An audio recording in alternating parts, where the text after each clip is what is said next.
So, Adam, welcome to the podcast. Thank you. Nice to meet you. How are things over in Utah?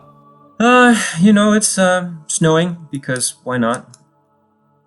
It's not a bad place though for skiing. I've heard it's a pretty brilliant place in America for a good ski trip. Oh, it's beautiful. People come from all over the country to come skiing here. And every time you go to the airport, there's always a dude in front of you or behind you with skis on his back. Oh, nice. And are you near Zion at all? Zion National Park? Yeah, I grew up actually about less than an hour from Zion, and I went there all the time. Wow. And another one of those places where every time I went, there was always somebody behind me or in front of me that was from France or Germany or something. It was very common. I was in Salt Lake City in 2015 for the ACDA, and I just remember the cold being so cold. It's cold. But there were some amazing one. musicians and choirs and incredible stuff happening around there. Yeah. So for our listeners there, AdamScott was going to be one of the adjudicators of the festival, the Fingal International Festival of Voices, which was cancelled due to COVID-19. We were bringing Adam over to adjudicate the barbershop quartet competition, the barbershop chorus competition, and he was also going to do some of the choral competitions as well. AdamScott owns a private music studio in northern Utah. He holds a master's degree in choral conducting and a BA in music composition. Previous, he worked as a music educator and an editor of music publications for the Barbershop Harmony Society. He has also collaborated with composers and arrangers, including Dr. Kirby Shaw and DK Sharon. Is that right? Deke Sharon, oh, close. He has been certified music judge with the Barbershop Harmony Society since 2016. He's written and arranged over 500 pieces of music, including hundreds of custom compositions or arrangements for individual ensembles. His classical music is sung by many high schools and colleges in North America, and he is published by Music Spoke, Music House Publications, Sheet Music Plus, and his own private studio. He lives in Linden, Utah, with his wife Bethany and 4 very loud boys. So Adam, it's so great to have you. Yeah, thanks for having me. We'd like to maybe talk you through some of the questions we had, things that we were looking forward to speaking with you about when you came over to Dublin here. Some things to do with myths and cheats. So for our listeners who might have some questions about singing, they might have some questions about their technique, or maybe things that they've heard their teachers say, or maybe we have quite a few teachers who listen as well, so they might like some clarity on some myths that they're hearing themselves in their research. So it's kind of stuff that people have heard that's been passed down from teacher to teacher and teacher, and that's something we find quite a lot with teachers that we work with, and we work very hard to try and make sure everybody's speaking the same language, and communication is a big part of what we're trying to do with the Institute, because we have so many choirs and singing teachers, and that discussion is always a big one. Do you find that that's something that comes up a lot, where people are trying to dispel myths? No, actually, that's why the myths pervade. I think people... I'm going to step on some toes. I'm going to trot on an awful lot of toes, I suspect, in the next coming minutes. And so I'm going to gird up my loins, because invariably I'm going to say something that someone's going to go, yeah, he's just dead wrong on that. I once heard Chris Peterson, he's a professor of choirs in California. I once heard him say, the only thing 2 voice teachers can agree upon is the incompetence of a third. And his point being that you're gonna say something that someone's gonna be like, yeah, that's wrong. But I think some of the confusion lies from that we've just used an awful lot of right-brained analogies or quick fixes that are addressing one problem but are creating unintentionally another one. And like probably one of the most common ones is to raise your soft palate. Oh my God, the amount of times we've heard this, and even growing up, taking singing lessons, it's just something that certain teachers use as a kind of a fix for getting this overly processed, dark, backward sound.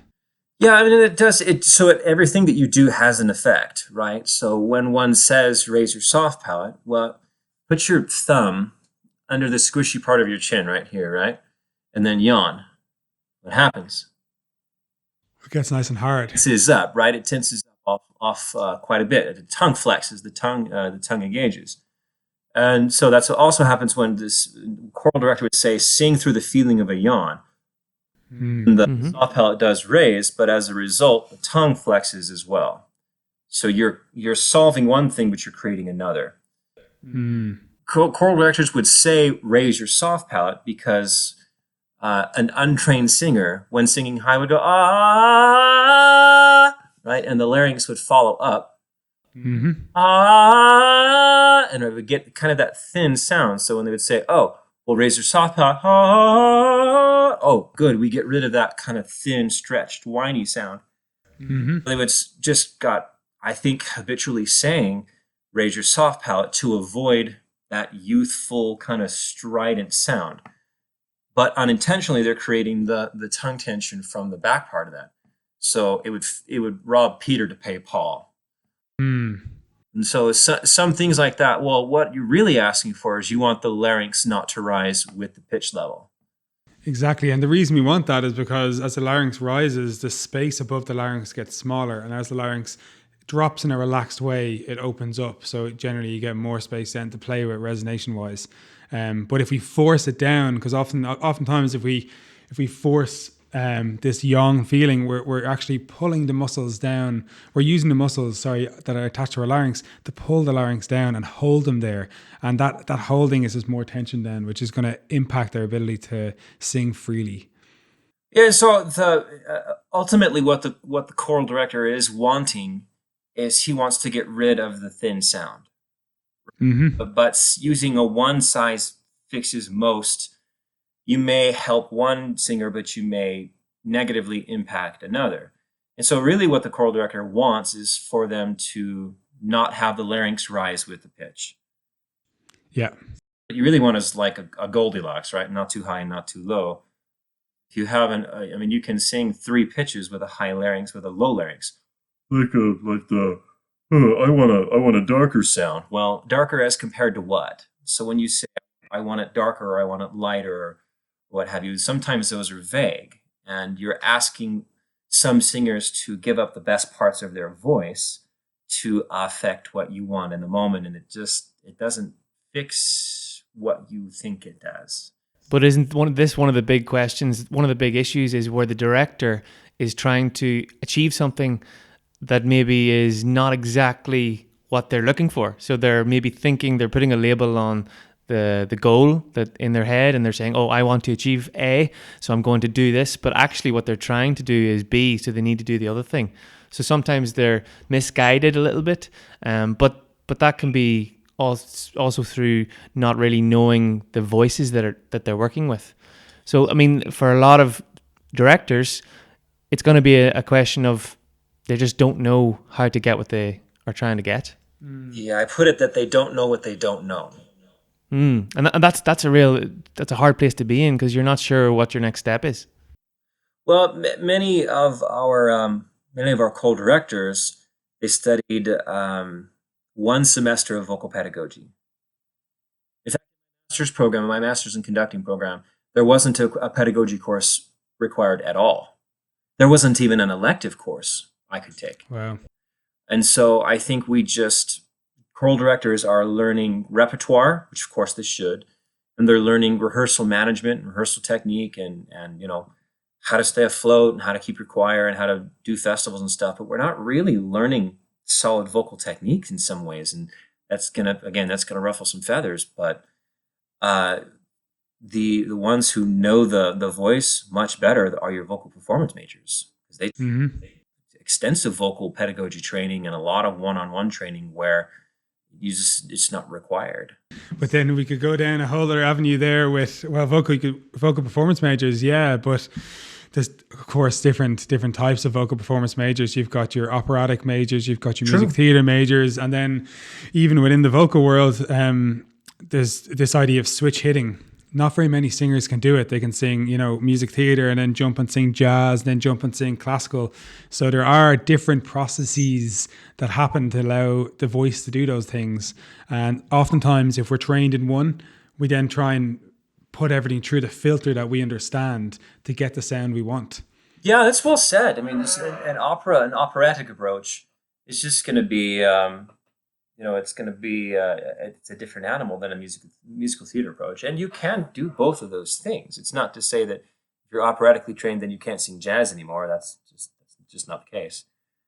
But and I hope I didn't irritate anybody by saying that vocal teachers don't know what they're doing. Choir teachers don't know what they're doing. That's not the case at all. I just think there's, in some cases, when we're asking for one thing, we don't realize that it's compounding another thing. I guess that's the point. And it is amazing, because if you look at the history of kind of choral conductors around the world, quite often choral conductors get a bad rep because, in the classical world, people look at them and they think, well, they don't really know what they're doing, like orchestral conductors, etc. But then the choral world, a lot of them kind of came out because they were the best musician in the church. They played the piano and they taught everyone the notes. So then, because they were the one that could teach everyone the notes, they became the conductor. But I think it is changing, and particularly in the US. The US is very lucky that it's so large. You've got a lot of experts, and you got a lot of really top music universities in America where you can kind of combine the skills of the top voice pedagogy teachers, the vocologists, the conductors, that whole world. They can meet and discuss these things to try and find optimal ways of doing it. Yeah, that's fair. But there's also a Midwestern generic choral sound, which is that dark, sort of covered sound. If you try and put everyone through the dark covered sound, you're removing some of the brightness of the voice, and so through the vocal spectrum, Yeah. right, you're removing so the chiaroscuro, the light dark, you're removing a lot of the light in favor of that sort of dark, woofy, big, hefty sound. And that's what's amazing about America. I remember is it Weston Noble wrote about the 6 different schools of choral sound in America. So you've got everything from the St. Olaf singers to the Fred Waring sound, which was the sound that was produced for TV. Which is, if you listen to those old tracks, in the 1950s, it gets very like the Disney voices. The Disney voices. It's very clean. It's big on diction. It's big on rhythmic kind of certainty. Then you've got the what's the name of who's the person who was over in Westminster Choir College? Was it Father Williamson? It was the person who used to work in Westminster Choir College. Their sound was very, very they would use a lot of percussive consonants, because the choir was made to sing large works. So over an orchestra, they needed that percussion. They always sang slightly ahead of the beat. So you've got this massive kind of country with all these different schools in one. Each school thinking, of course, that their sound is the way forward. But that makes me think then about the aesthetic versus the technique. So if you're trying to create a particular sound, or if any given director wants a particular sound, how do they make sure that they're achieving that in a healthy way that's going to be, appropriate for the voices that they have? Yeah, and we know more now than I guess we ever did. Like, we know, voice science has come on so much in the last 30 years, even in the last 40 years. And even the information we knew 40 years ago hasn't really been dispelled into the people who were around when that information came out, because there is this kind of legacy style teaching where I was taught by Jimmy Joe, and Jimmy Joe was an expert tenor, and I teach everything the way Jimmy Joe taught me because Jimmy Joe was the man, and my students will all teach the way I taught them because I was the student of Jimmy Joe. And that kind of what would you call it? Yeah, legacy teaching that happens where people don't kind of look outside their box. They don't explore the questions that go up against the way they teach. Chats, those are both really good points, guys. That's basically right on point. And you can aspire for more of that clarity sound, like you're saying, through the Westminster sound. You can aspire to more of that sort of Weston Noble woof, or that sort of like Disney precision type of sound. And I would say that there's a place for all 3 of those sounds in the same choir.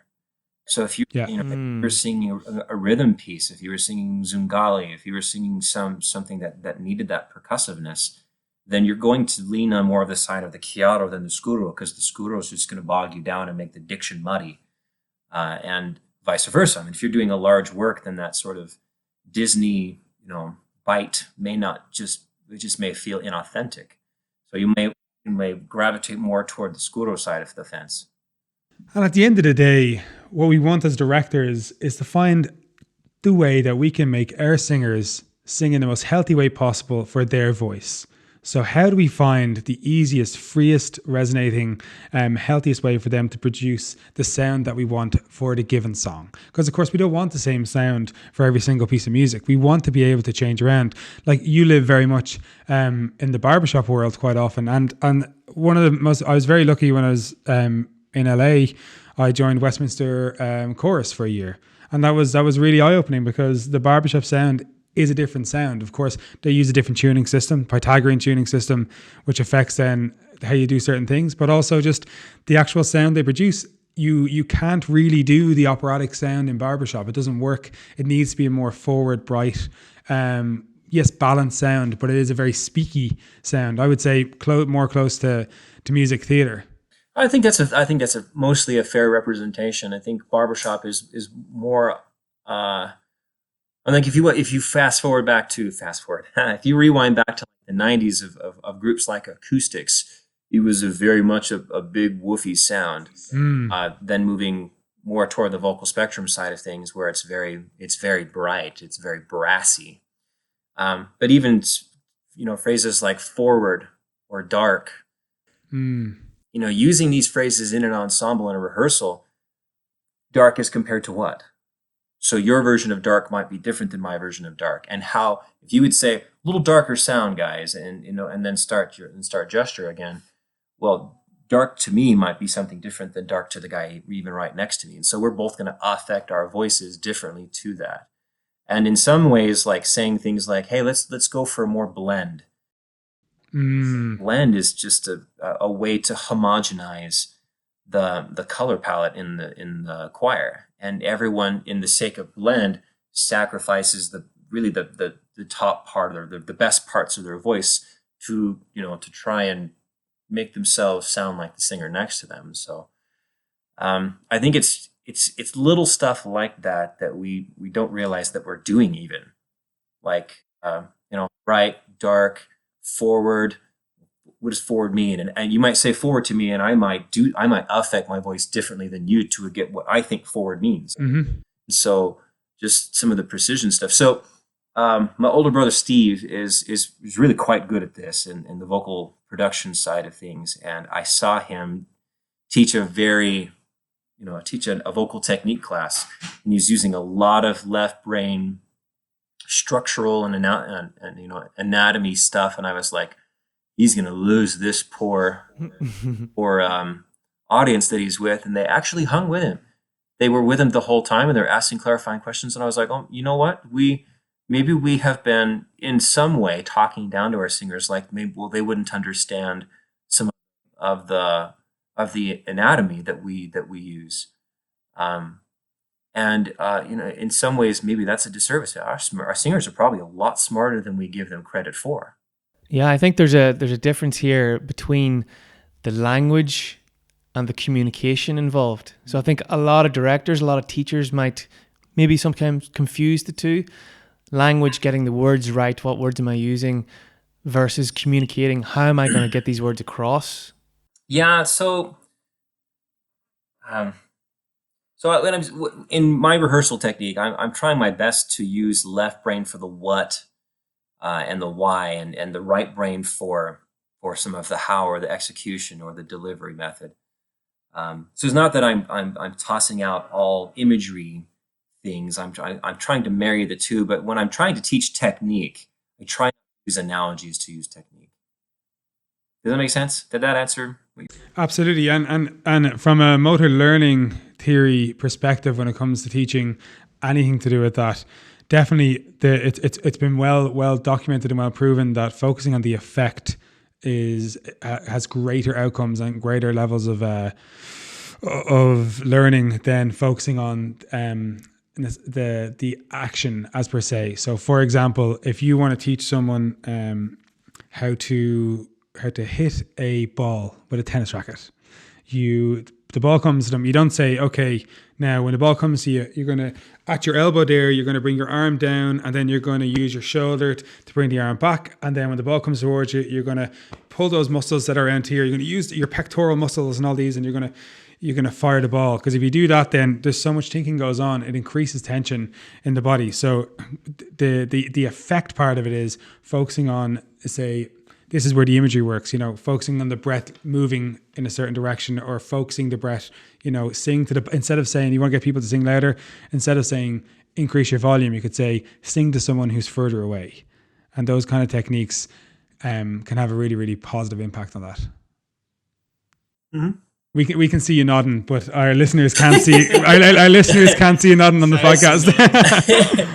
I'm computing in my head, thinking, if you wanted to say "sing it lighter," well, what is it that you're trying to communicate to the singers? Well, yeah, it depends on what, like, by lighter. Do you want it, meaning like, do I want it off the breath? Do I want it quieter? Yeah, well, what's the meaning of that light? Are you singing light to a baby in front of you that don't want to wake, or are you singing light in a way that's kind of reassuring? And I guess putting the emotional word attached to the dynamic that you want can help kind of further clarify and focus the direction. Oftentimes with the kiss of death in choirs, particularly more avocational choirs, is when you ask them to sing softer, they'll go off the breath. Always, yeah. Absolutely. Oh yeah, and it's one of the hardest things to convey. Well, it's not that I want you to sing, weakly, or I don't want you to lose tonus. I don't want you to lose muscle engagement. I just want the dynamic to be quieter. So, this I think can be done in warm-ups very well, where you're asking people to go from loud to loud, from soft to loud, and then from loud to soft. Almost all the time, choirs will do this part really, really well, the growing loud, and then asking them to go from forte to piano. Almost without question, they'll go off the breath to go to piano, and it's not what we're asking them to do. We want the volume to be quieter, to not lose engagement, to not lose muscle engagement or tonus. And so I find that that's one of the hardest things to convey is, well, the director wanted it soft, but he didn't want it off the breath. Right. And so the diminuendo is usually, if you ask them to crescendo over, say, 5 beats, they're really good at pacing that. But you ask them to diminuendo over 5 beats, and they've pretty much reached, say, pianissimo by the second or third beat. Yeah, I call it shushissimo at that point. You can't really go much quieter than that. And you're right. Without question, they'll go from forte to piano in 2 seconds. And then the remaining 3 seconds, it'll be anemic. Yeah, essentially. So probably most choral directors are familiar with Water Night, right? The Whitaker piece. It starts, in a register that everyone has to be engaged, because if it starts off the breath, there's such long phrases and I'll say no vibrato, but I'll say limited vibrato as much as possible. That sort of thing. If it's off the breath, it'll just sound flabby. It'll sound weak. But if it's a piano with teeth, then it will carry a lot more weight, and you won't run out of air. So air management is probably one of the things that they need to work with as well. And we actually have some questions on you about that. So one of the talks Adam was going to give at the festival was, let me get this right, what not to say to your choir. Is that correct, Adam? Well, I nice positive comment. Say this. I called it "say this, not that." Say this, not that. That's it. Yeah. I mean, there's plenty of things not to say to the choirs, right? But the point of this was to try and replace some language with more redirected or less vague terminology. Maybe that's what I said. So we've picked out some common phrases that might be used, and we're going to kind of discuss them. So we've got them on a list here, and we'd like to just discuss maybe optimal ways of doing this and what does it mean and what it doesn't. So the first one we have here is add more resonance. Choir. I'm not getting enough resonance off you. I need the sound to be more full. Give me more resonance. We hear that quite often. Let's discuss that, Adam. Is there a better way of doing that, and what does that mean? Well, so the choral director needs to ask himself or herself, what is it that I want? Right? How do I want this phrase? And may not like this either, but you have to look at yourself. Am I showing what I think I'm showing? And some of that is, director might go like this, and then say, "You're scooping, don't scoop," and then direct it again with that sort of from underneath kind of a sound. And of course, you're not telling them to scoop, but you're showing them you want them to scoop. So, and some of that is gesturally. Is that a word? I majored in music. It is for done us. with the gesture. If you're a musician, it is. If you're Some of conductor. that is that we just don't know. If you ask the average person, well, what is resonance? They may not actually know that. In some ways, this is educational based. So this is the two different types of choirs. There can be product choir, and there can be process choir. So are you more process oriented? Are you more about teaching the thing, or are you more about, I just want you to do it right? I want you to do it my way. Well, there's a whole topic we could have an actual podcast, an entire podcast on. The product or process is something that it's that battle that almost every director has, every director that doesn't live in, the land where they get to see their choir 5 days a week for a couple of hours. This idea where it's sometimes, and you see it quite often with university choirs, where, you've got a fall concert, a spring concert, a Christmas concert in between, and all the other stuff you're doing. Is there time to get the process in? You're like, you've got so much repertoire to get through. Working on the process can be quite difficult. So it is a major challenge for directors. And also for the level of the different choirs, whether you have amateur groups could be varying levels of musicianship. People who might read a little bit, people who have confidence issues, people who know some of the repertoire but are really scared by singing in another language. So how much of that process does the director focus on to sort of bring everybody up to a particular standard? And it's hard not to alienate everybody in trying to get to bring everybody along. So it's a tricky one, and it obviously depends on the group of individuals that are in front of you as well. Yeah. You're right. That could be a whole podcast unto itself. Couldn't it? Yeah. For me, I would rather spend more time up front and save the time on the back end. I would rather teach my choirs the thing, and then later when I need a result, I can just say, "Oh, it's this. Remember this from a few weeks back, from a few rehearsals back."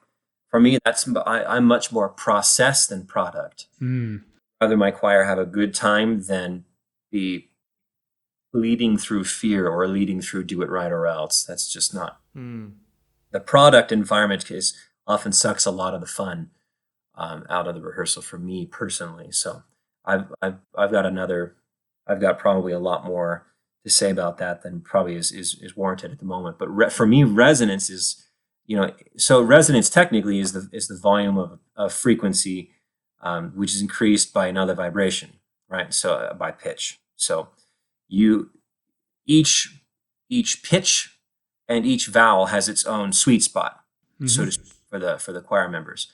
And on A, my vowel, my sweet spot for that vowel might be an O vowel, or it might be an A vowel for you. And so you have to modify that a little bit for the advanced singer. They will know where their sweet spots are, which vowels and which pitches, and where they need to switch shape on the inside. But for the avocational singer, which may not know that, you're kind of going over their head, asking them to add more resonance because they just frankly don't know how to do that. Or they'll just sing louder quite often, or they'll increase the tension on the folds, so they're getting more buzz out of the folds, but that just increases tension here around their larynx. Yeah, I say if you're asking for more resonance, 19 times out of 20 they'll just sing it louder, and hope that was what you wanted. And at nine times out of 10, if you ask them to sing louder, they'll sing with better vocal fold closure, and that will kind of get what you were going for anyway. And so, more resonance means sing it louder. So we've solved one problem and created another, and then our choirs are shoutier, or they're just singing with different levels of loud all the time. Yeah, that's con belto we were after. Brilliant. And so another one we have is stand up tall posture. So you're front of the choir and there's a couple of slouchers and you're going, come on guys, stand up, sit up, stand up tall posture, chest out, get that nice rigid, stiff military posture. Great for the voice.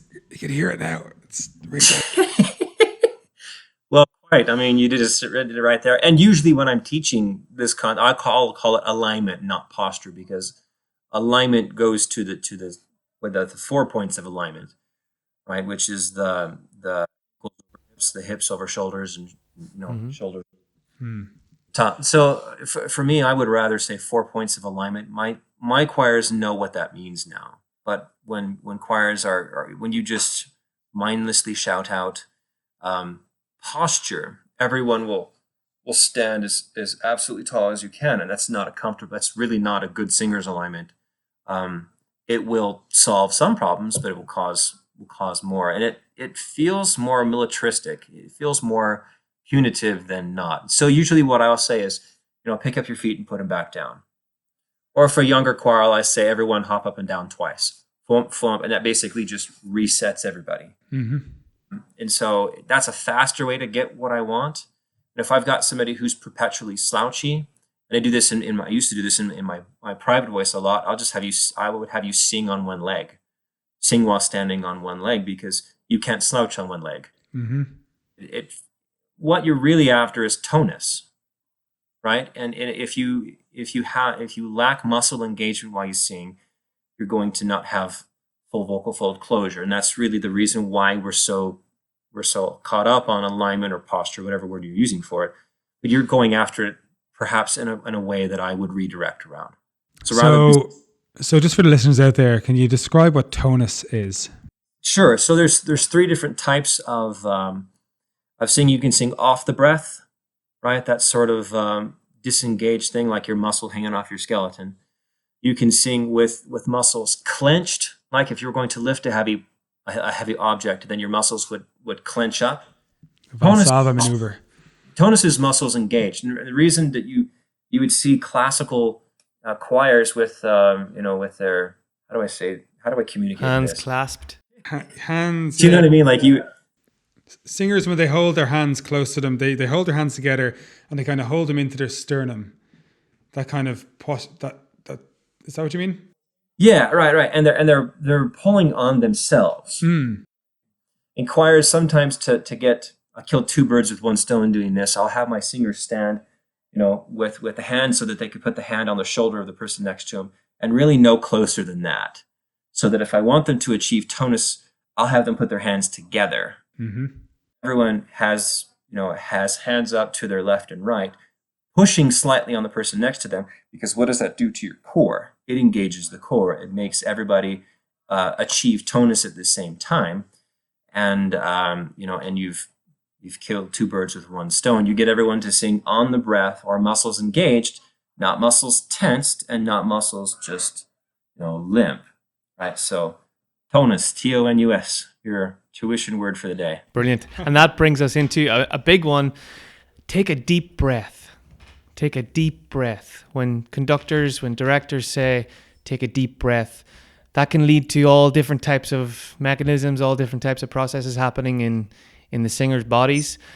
How might we say that in a way that is as clear as possible and as healthy as possible?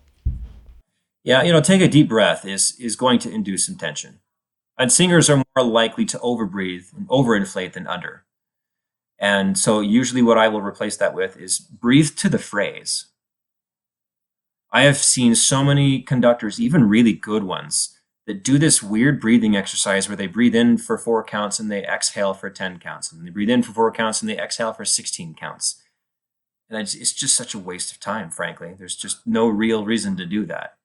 Most of us are pretty good at breathing. We've been doing it most our lives. So, we don't need to take this huge breath that we're not really going to use all that air anyway.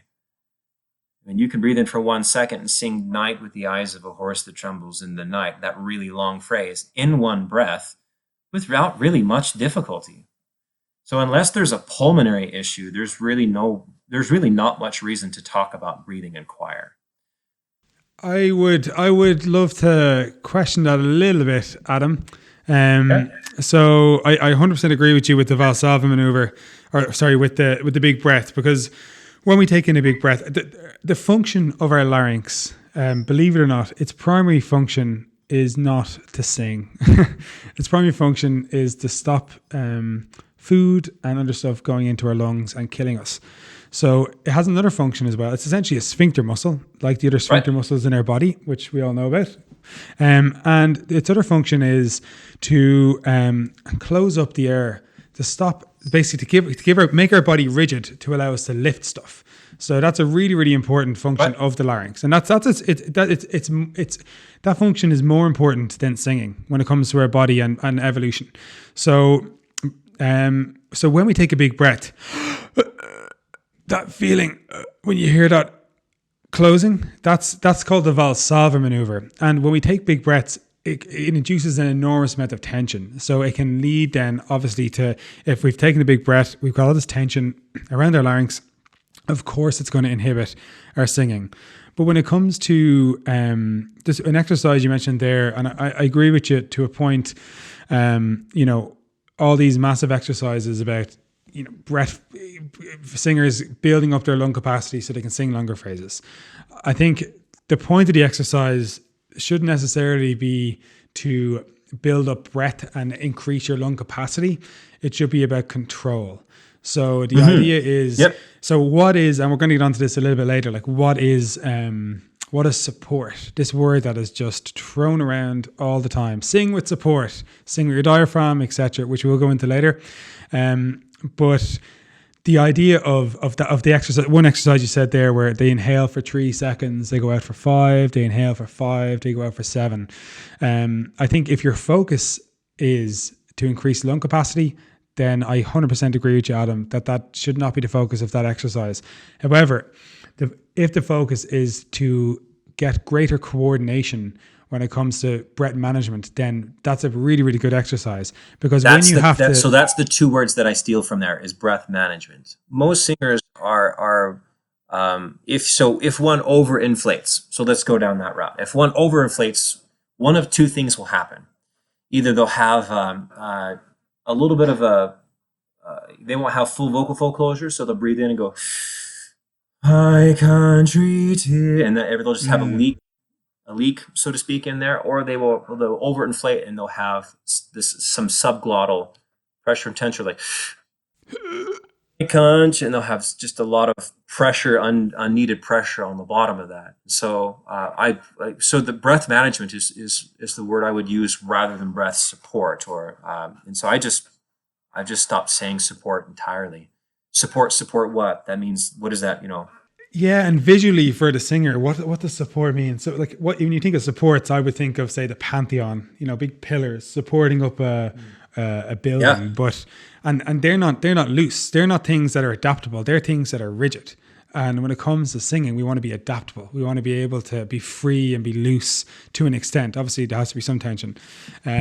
So yeah, I agree with you absolutely in that point. And there's people who might use the word connection as well to try and sort of connect everything together and give this sense of movement and motion, especially when we're talking about the breath. The breath isn't a hard sort of rigid process, that it's always going to be something that is flowing and in flux, and it's responding to your body in any given time. Yeah.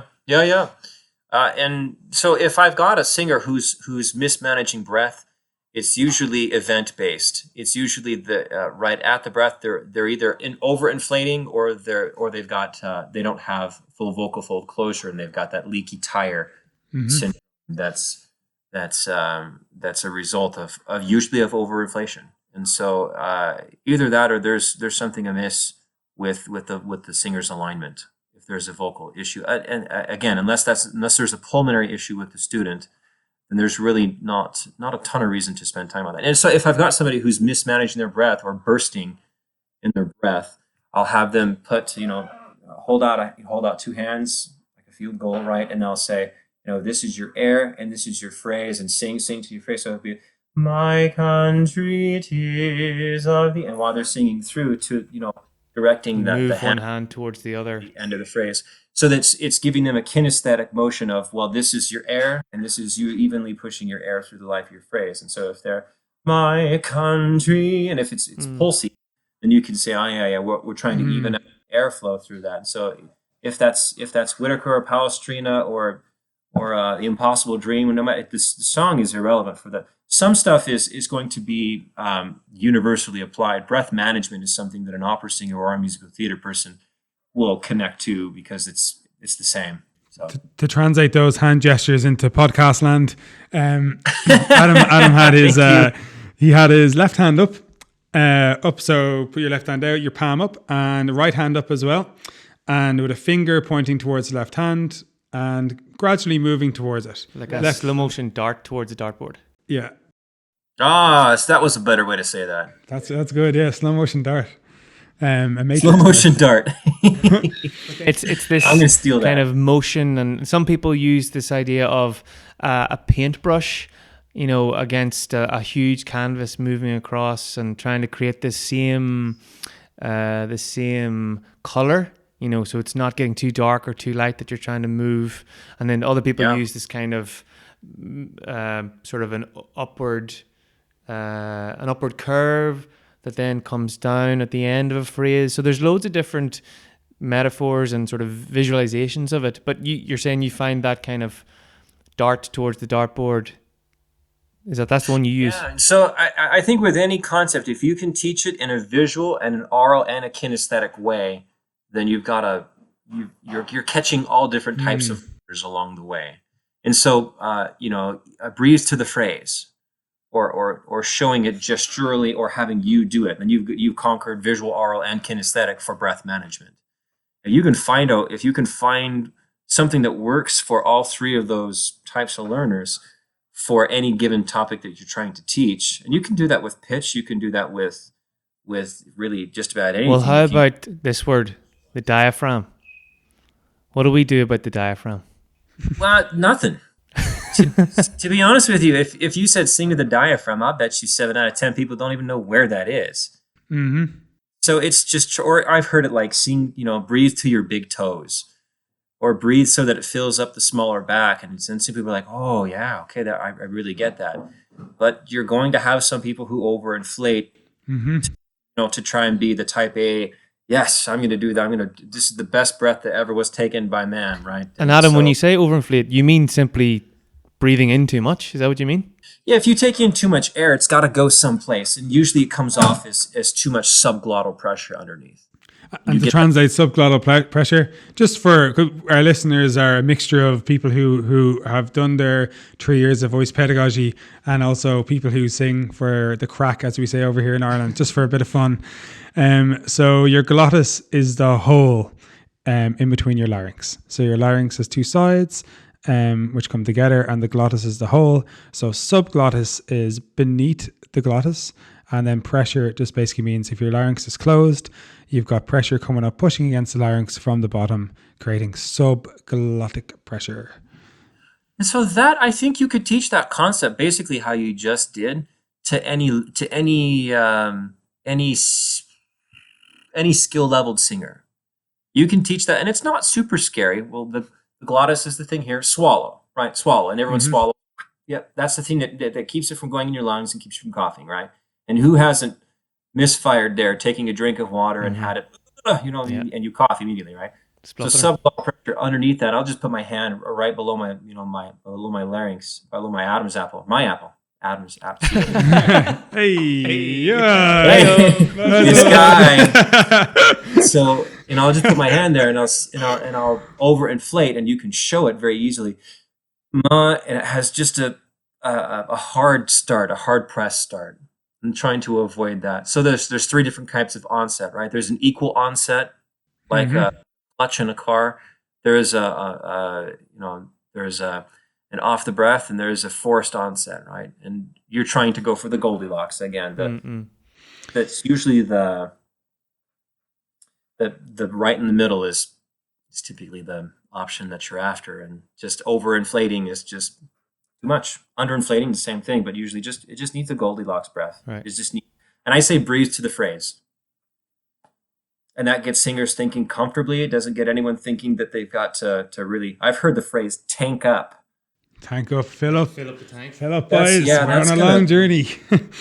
That's gonna, there's an imagery that comes to that, saying that you may be unintentionally giving up.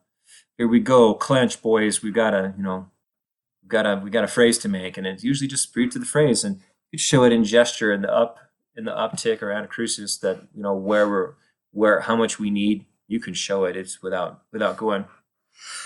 Who needs that Yeah. kind of like? So Hard. do you think just completely get rid of the word diaphragm? I just don't use it because it's unnecessary language, and again, like where is that, right? This Yeah. dramatic breathing or things like that. Your diaphragm is an involuntary muscle that Yeah. works whether you whether you whether you realize it or not. So it's not like we need to train that muscle, or you know what I mean? It's just that I just feel it's Good stuff. unnecessary. Yeah, and the diaphragm doesn't do any like sing from your diaphragm. It's like saying sing from your feet. Liver. You know, Yeah, like you sing can't from your sing liver. from your diaphragm. Sure. And Why not? unfortunately, it's one of these things that you walk into a room full of children, like 8-year-olds, Yeah. and you say, "Okay, does anybody? What do people like about singing? What do you know about singing?" And one of the first words that comes up is the diaphragm. And we found this even with 7-year-olds. We were doing outreach programs around the area, and you go in and go, okay, so how do we sing? And kids, throw up words, and then eventually they get the air, but diaphragm always comes up. Yeah, and it's all over. It's not just in the south; it's up north as well. Yeah. You know. I think it's well-meaning. I mean, I think, and we can do things to. So what are we after when we say sing from the diaphragm or sing with support? What does the director want? What does she want by saying that? What does he want by saying that? If we're after more, more full vocal fold closure, full induction, right? Then we can bubble to the phrase like Lip thrill, yeah. probably more effective because you can't bubble unless you push enough air over them. Otherwise, it won't happen. You'll fall off, or it won't. The bubble won't. And I didn't know this until I had a doctor, one of my choirs, who said some people just genetically can't bubble their lips. It's like, really? He's like, yeah. If you in the event that you got a singer that can't bubble, it's not that he or she is deficient. It's do a tongue trill or even a zzz. Yeah. Any kind of semi-occluded vocal tract exercise will work. So NGs as well, like they're all those things that reduce the size of the hole, therefore cause higher amounts of pressure, back pressure, to go back onto the vocal fold. So you get really good adduction. So just to describe that to people, that's essentially, if you imagine your vocal folds having two sides, and if you close your mouth, all of a sudden the air can't get out as fast, and also the sound waves can't get out, which is really, really important because sound waves aid our vocal folds in vibration. So the air comes up to the lungs, the vocal folds start vibrating, they produce sound, and air is also passed, but then it can't get out, so it bounces back towards the vocal folds, and by bouncing back, that pressure back pushes down on them from the top and causes them to come a little bit closer together, which is lovely. We love nice, good vocal fold closure. We love that. So that's the thing, is that what you're really after is vocal fold closure. So tell the choir that. Yeah. And show them how to run it. And if you're in the middle of rehearsal and you don't have it, say, okay, we're going to do this phrase on a bubble. We're going to do this phrase on zzz, and run it that way, and then run it right back through the system, and voila, we've fixed it. Yeah, so, and if we look at even this sing with support idea, like what is breath management? What is support? I think people got this idea of the diaphragm, because the diaphragm, it does move up and down, yes, but it's not that the diaphragm doesn't control our breath management. It's breath support, inverted commas, for those who can't see the fingers. Breath support is caused by your inhalation muscles and your exhalation muscles working antagonistically. So that means working against each other. So when you breathe in, your exhalation muscles relax. When you breathe out, your inhalation muscles relax. So what all you're doing is, as you're breathing out or singing, your inhalation muscles and exhalation muscles are fighting against each other, and them fighting against each other provides support.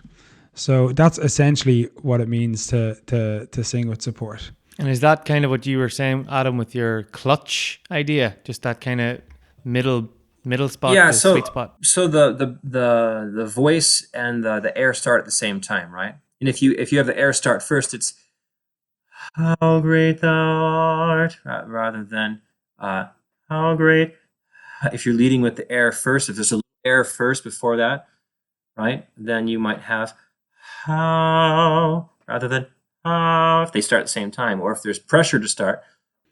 Oh, right, you'll get sort of a karate chop, down right at the start of it. It's a little pressured start. So there's the three different types of onsets, right? And your singer's going to fall in there. So if you've got one, or if there's a section or a few singers that are doing it that way, it really is an easy fix. And I think you could do choirs that are process oriented, could teach a breathing concept in warm up, and then refer to it, back and back and back through the rehearsal or over the next few rehearsals. And then, in the second rehearsal, you could do a vowel exercise. In the third rehearsal, you could do an alignment exercise. And that way, when you refer back to it, you've got ground to start on. And then in the middle of the year, rather than you having to say, you need to do it this way, and the director holding all of the information, you're giving it to the singers, and the singers are empowering themselves. And so the next ensemble that they're in, or the next thing that they do, they've got, they've learned something, they've gained ground. Rather than the director holding everything and knowing all that stuff, the singers can learn that. I mean, you explained, you just in the last couple of concepts, you've explained things really, really well in less than 90 seconds. Yeah, but Adam, I had 3 years doing a doctorate now in America. I want to be able to explain something. I'm saying I'm saying that the average choir director could do this. Even avocational choirs singing for the crack, which sounds like a drug reference for me. It's not. but they need to get that information. So this is one of the reasons why we're doing this podcast. Yeah. These directors need to have access to this information, and they need to keep that kind of appetite for learning alive throughout their entire life. One of the things when I was studying at USC doing the doctorate, I was very lucky because all of the professors I had there were hungry for learning. They were always open to new ideas. They would bring in new directors in every month, other directors from famous institutions around the country, and they would give their lectures, and they were always open to new ideas. And it was great because some of them, they won't like me saying this, but some of them are really old, Dr. Nick Strimple, Dr. Joe Michael Scheibe, they're getting there, but they're still open to learning. Dr. Grasses, Dr. Tom Sparks, they're all open to growing as conductors, and they've all had really good careers. To see people who are at the top end of their career still so willing to learn from other people is really, really what word would you use? It's inspiring. Yeah, you got to steal from the best. That's what I've heard of. I think if you're in a clinic or a workshop and you find something that resonates with you, steal it, use it, right? And the concept of being willing to learn from great conductors or great coaches is a great thing. The more I learn, the more I realize I've got a long way to go. I've got a lot more that I wish I knew. And the good thing about that is that the more you learn, the more you expose yourself to these ideas and these concepts and the language, and the more you're inspired by these great communicators, these great educators, it actually helps to be speaking about it more and to actually have those conversations more, because sometimes this inspiring moment of realization, enlightenment can go a bit stale. Even within a few months, you sort of forget why that was so important in the time that you learned it. So having conversations about it, and that's definitely what's driving us to do our voice conference, there was going to be an element of that at the festival, but we're going to be doing some online things now as well over the next few months, basically bringing people together to speak about things like this. How do we communicate singing technique? How do we communicate vocal pedagogy? How do we communicate anything to do with education and the voice? And that's going to be the sole focus. And we want to create this this forum for regular conversation and dialogue where people can have conversations and debates and discussions, because that's where you get inspired. That's where that happens. That's the arena for sort of enlightenment. I totally agree. I think there's nothing that's more inspiring to a composer than to learn that his colleagues are busily, hungrily working. It gets them thinking, well, I should get my bones to work. That's it. It should. Hopefully, it inspires you, not intimidates you, because that's the goal of this, is to make sure that what you're doing is spending your time wisely. Spending the time where you want to do it. So if I really want my choir to improve, am I spending the rehearsal time thinking, well, what does this piece need, right? And as a music teacher, choir teacher, I wouldn't walk into rehearsal without having a plan of, like, this is what in this 15-minute block, this is what I want my singers to learn or to be able to execute. And, if I don't have a plan, I'm thinking in my head before I step in rehearsal, well, what does that piece need right now? What is needed right now that's not happening? And how can I seed my warm up so that it feeds what that song piece needs in that moment, right? And if I'm not prepared walking in, and some of it, as you said earlier, is we just don't know how to, if we don't know what we don't know, that's an opportunity to learn and find out, well, how do I communicate that better? Yeah. Right? And for a choir director, for many choir directors, it might be, this is a soft moment in the song and it just sounds flabby. How do I put clothes on the piano? How do I keep integrity in the softs, right? And so it might just be a warm up that's carefully executed, and then when you get to the part in the song, the rehearsal in the song, you don't really even need to backpedal much, because you just did it in warm up. You kind of leaded your way into it, but you taught the singers there, and then you can borrow from that spot. And that's the importance of rehearsal technique, understanding and planning rehearsals, taking tricky bits out of what you're going to do, incorporating them into a warm up, so that when it comes around to it, you can really, really nail it. One of the things that I just thought of there when you were speaking was this search for truth. So we're constantly searching for efficient ways of communicating, and it is only through discussing different concepts. Me trying to tell people what subglottic pressure is. The more you kind of explore that, and the more you kind of debate with each other, the more you challenge each other, the more you have to refine it to get to its clearest way, where the maximum amount of people understand it. Yeah. And that's a challenge, isn't it? Yeah, absolutely. I was having a discussion with one of our teachers, Owen Conway, and we were talking about, like, the power and the impact of a great teacher. And we were sort of discussing this idea that, the teacher might be saying all the right things, but sometimes the student or the singer or whatever just isn't in the right place to pick it up. Just sometimes they're not in the right place at the right time. And obviously the best teachers will, they'll go towards that and they'll get through that barrier. But it's a constant kind of dialogue, a constant conversation. That the process of learning, the process of teaching is an ongoing one, and it takes a lot of energy, and you're giving a lot of yourself all the time as the director, as the conductor, and sometimes it clicks and it works, and then sometimes it takes a bit longer, but that's all about patience as well. But having an open conversation, being hungry for more knowledge, and trying to become a better educator. I mean, that's really the important thing. Well, you mentioned going to the ACDA in Salt Lake, right? There's probably nothing more inspiring than seeing choirs at the top level of the Absolutely. game. And if you're hungry, if you're in the right place, if you're hungry for it, it makes you think, how did they do that? What is he or she doing that I can steal from? Well, do you know what? I was thinking about this recently. That question, how did they do that? How did she do that? How did he do that? I think that is magic. That's actually magic. When someone makes you feel like that, when a magician does a trick or whatever, does something, and you're like, oh, how did they do that?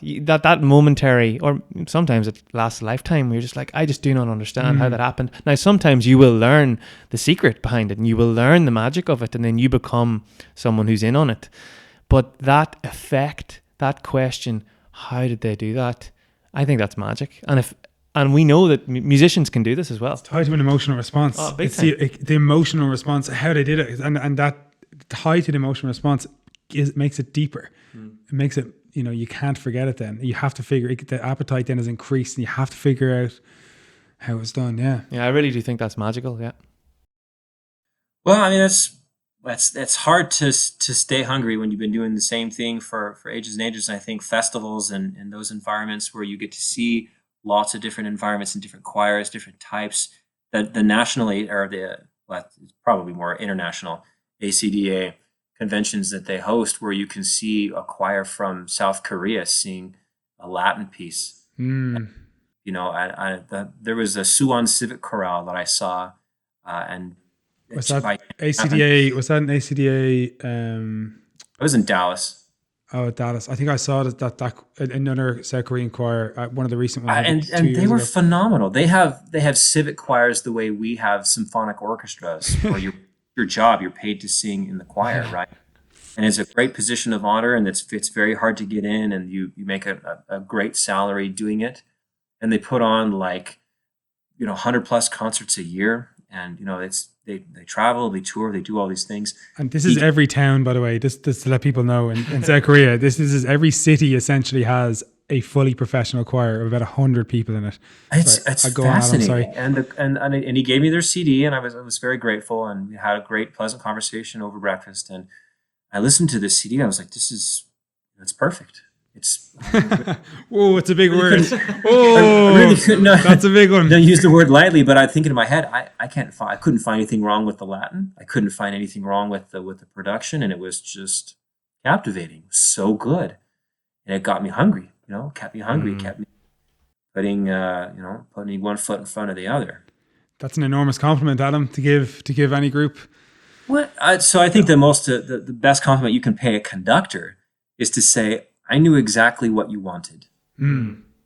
I think there's probably no finer compliment than that. I remember Jay Doherty, one of my buddies, watched an honor choir rehearsal for the national ACDA, the National Honor Choir. Big privilege to get into it. Honor choir, just for clarity, what's that age? What age group is that? It would be high school students. High school, right?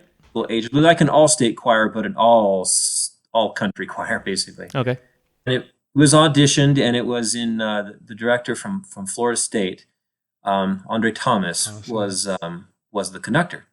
And my buddy Jay went to it, and he said he just sat from the side, watching gesturally how he was achieving what he was doing, and he was just writing furiously on his pad and paper, just stealing from just little micro gestures that he was doing, communicating, and it was an aha moment for him, and he just wrote furiously to try and grab all the little things he was doing, because sometimes we'll show something gesturally and not realize what we're doing, right?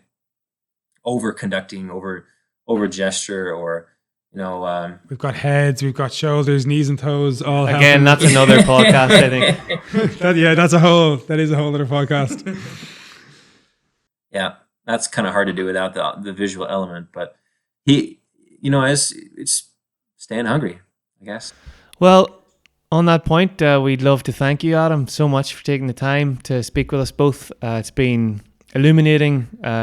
It's just, again, you could talk for days, just like this, going through language and the things that inspire us. But yeah, it's good to take time out sometimes just to let that in and talk about it a little bit. So really appreciate it. Oh, it's my pleasure to be here. It's great to have you, Adam. And if people are listening and you want to hear more stuff like this, we might get Adam back in the future. Do subscribe.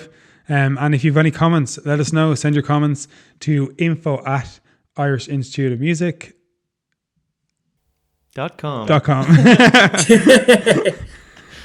Cool. All the best, Adam. Yep. Thank you. Thanks a million, Adam. Cheers.